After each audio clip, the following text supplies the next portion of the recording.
So Kemba Walker is a Boston Celtic now, and I still officially hate them being a Sixers fan. But you know, Boston is a kind of a weird spot right now, just simply because yeah, you've got Kemba, but then you've got Gordon Hayward eating into your money with that massive contract, and you know, will he show up and be the Gordon Hayward that we saw in Utah? Now, I mean, he did kind of come onto the scene a little bit going towards the end of the season, but for the most important parts of the stretches, he wasn't really himself. We kind of have to see with Gordon Hayward. Then, Tatum, can he make that jump? I mean, he had a stellar rookie season, but the second season was kind of meh. But I don't think it was just the fact that he sucked. I think the fact that people took so much into his rookie season saying, oh, this kid's going to be a star and stuff like that.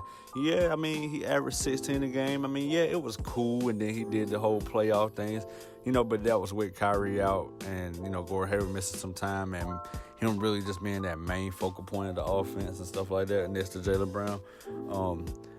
I think Tatum definitely has the tools and abilities to be an all-star someday in this league, definitely. But, I think that we kind of ran off with the rookie season, Jason Tatum, a little bit too hard and weren't prepared for him to, be adjusted to going back to a third option, with Kyrie back on the team and Horford as well. And, Gordon Hayward come working his way back in and stuff like that. So, I mean, it was a lot of stuff to deal with that Brad Stevens had to juggle between all these players. Of course, you had Jaylen Brown, for all the good defense that Jaylen Brown gives you, the guy just kind of sucks as far as, like, creating his own shot and creating space for others and stuff like that. I mean, he just really, I don't think he can really just do it. I mean, I think his frame is too, like, he got too much of a broad frame that doesn't really allow him to give him the agility that he needs to move.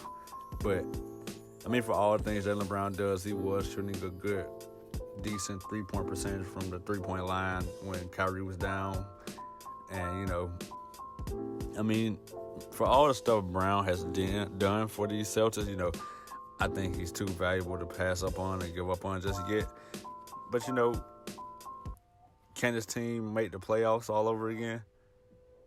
I kind of think it's possible, with Kemba. Kemba doesn't really care to play on the ball and off the ball at the same time. He kind of actually does it. I think with this Hornets team that he was surrounded with, he really didn't have a lot of guys that can hit shots, or either it came to, the Hornets not playing Malik Monk enough, somebody that can actually hit shots for Kemba and when he creates space. So, I mean, you can think that this team is just all around flat out better than what Kemba's been surrounded with before. So I can imagine Kemba and, Jason Tatum picking rolls and, handoffs to Tatum and handoffs to Kemba, and Kemba just kind of goes downhill, creates some space. The defense has to respect it.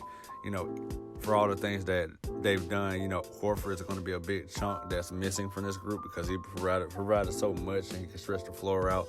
Enes Kanter's not a bad guy, but, he's kind of got zero defense. If I was playing 2K and his rating defense was on there, I'd probably put it at 0. He's definitely not a rim protector. So, for all the things Al Horford did, this team is going to be hurting a little bit in the interior. I don't really know how much Enes Kanter can be relied on down there. He is a body down there, so you wouldn't just come in and muscle him and back him down. But, I mean, the guy kind of is a little on the wide side as far as weight-wise. So, I mean, we'll have to see how Enes Kanter keeps doing. Can he be the Blazers' Enes Kanter? Who knows? So, I mean, you have that. But then also you have other things like, Marcus Smart. What is he going to do now that Terry Rozier is gone? Marcus Smart can get that opportunity to play more. There's more minutes opened up for him.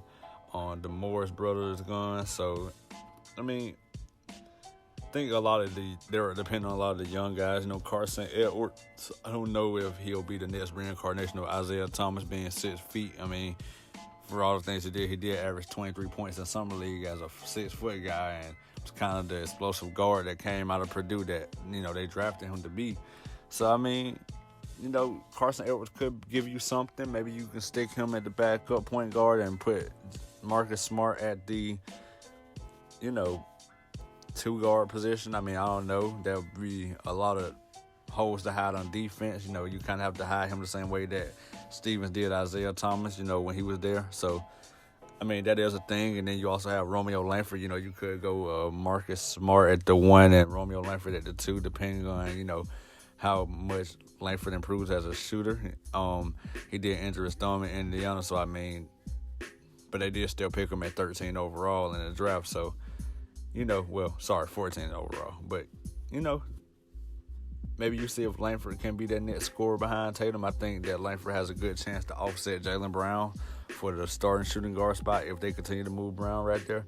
I think Romeo Langford just has better creation and shot creation. He can score from all three levels way better than Jaylen Brown ever can. So, I think he would kind of work Romeo Langford into that system, and maybe he has a good chance of beating Jaylen Brown at that starting spot. But, we'll have to see how that goes along. Then, Grant Williams coming out of Tennessee, he's kind of like a light-skinned Draymond Green. I mean, he can hit threes. He's cool. I mean, that's somebody to have out there off the bench. And then, also Robert Williams, can he reemerge? And he's a tenacious rebounder, but can he really reemerge in this group? I mean, I'm interested in seeing how this works out. I wouldn't be too pleasant with everything working out like this, but, it is the Boston Celtics. It is Brad Stevens, and Brad Stevens does what Brad Stevens does. So, I mean, we'll see how that works out, but that's my take on the Celtics.